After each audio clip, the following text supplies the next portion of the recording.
प्रकीर्णन क्या होता है? कम होता है। ये दिशात्मक होती हैं। ठीक। तरंग दैर्ध्य इनकी भी क्या होती है? अधिक होती है।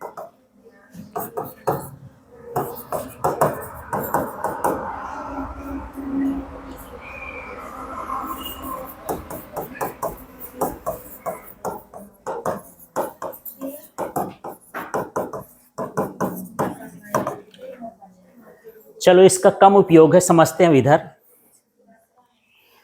ये जो सूक्ष्म तरंगे हैं तो पहले इनका समझते हैं। इनका प्रकीर्णन क्या होता है? कम। मतलब ये आगे जाएंगी तो फैलेंगी नहीं, दिशात्मक होती हैं। जिस दिशा में भेजोगे उधर ही, जैसे लेजर लाइट की मैं बात कर रहा था। यदि हम इधर करेंगे तो इधर ही जाएगा, इधर करेंगे तो इधर जाएगा। ठीक है।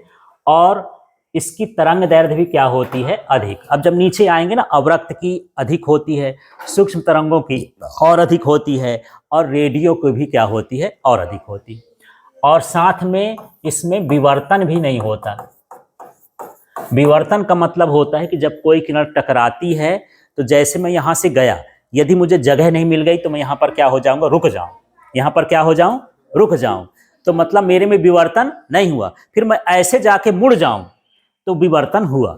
मतलब ये है कि ये विवर्तित नहीं होती। विवर्तित का मतलब होता है उसका मुड़ना। किरण का क्या हो गया? मुड़ना। ठीक है। तो इसमें विवर्तन नहीं होता, प्रकीर्णन कम होता है, दिशात्मक होती है, तरंग दैर्ध्य कैसा होता है? अधिक होता है। अब इसका उपयोग देखो।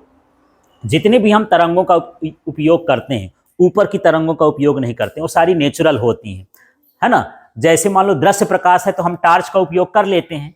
टार्च टार्च क्या देती है? दृश्य प्रकाश देती है।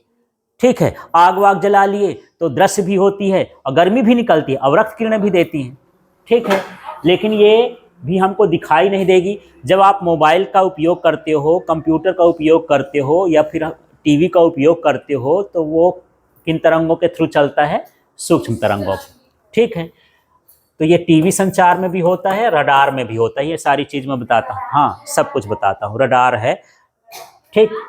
हाँ, सुनो तो पहले, तब ना समझ में आएगा रडार क्या है।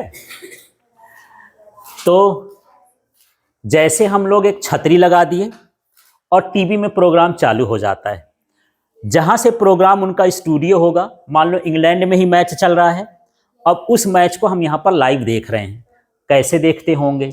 तो समझ लो कि जो इंग्लैंड में है उसमें एक ट्रांसमीटर लगा होगा। ट्रांसमीटर वो पार्ट होता है, ये छतरी है, वहां की क्या है? छतरी।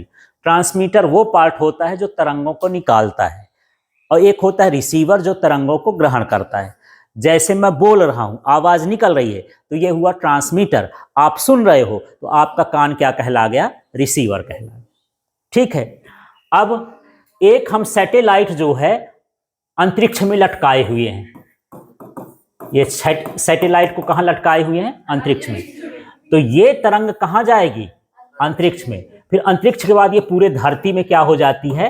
फैल जाती है। फिर हम इसको जहां भी छतरी लगाना चाहें, कि कोई सोचे दिल्ली वाला है, बंबई वाला है, उमरिया वाला है, कटनी वाला है, कहीं वाला है, वो छतरी लगाएगा, इन तरंगों को ग्रहण करेगा और वो रिसीवर में आ गया। तो ये जो तरंग यहाँ से निकल के जाती है फिर यहाँ पर आती है, ये कौन सी होती है? सूक्ष्म तरंगें होती है।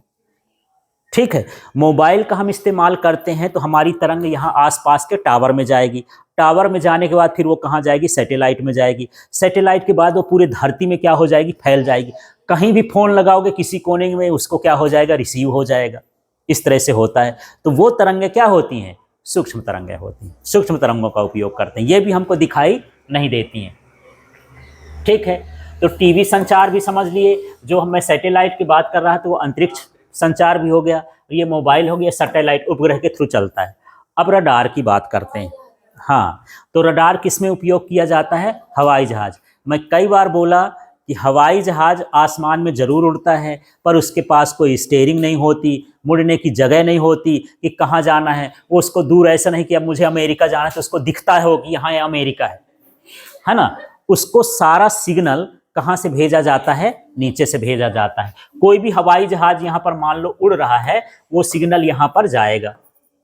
ठीक, इस सिग्नल के थ्रू उसकी बात होती है, उसमें डायरेक्शन का पता होता है कि यार उत्तर तरफ मुड़ जाओ, कि पश्चिम तरफ मुड़ जाओ, कि यहाँ पर एयरपोर्ट आ गया, यहाँ पर आपको क्या करना है, उतरना है। ये सारा कुछ बात होती होगी ना, तो एक सिग्नल ना भेजना पड़ता होगा, जैसे मोबाइल में जाता है।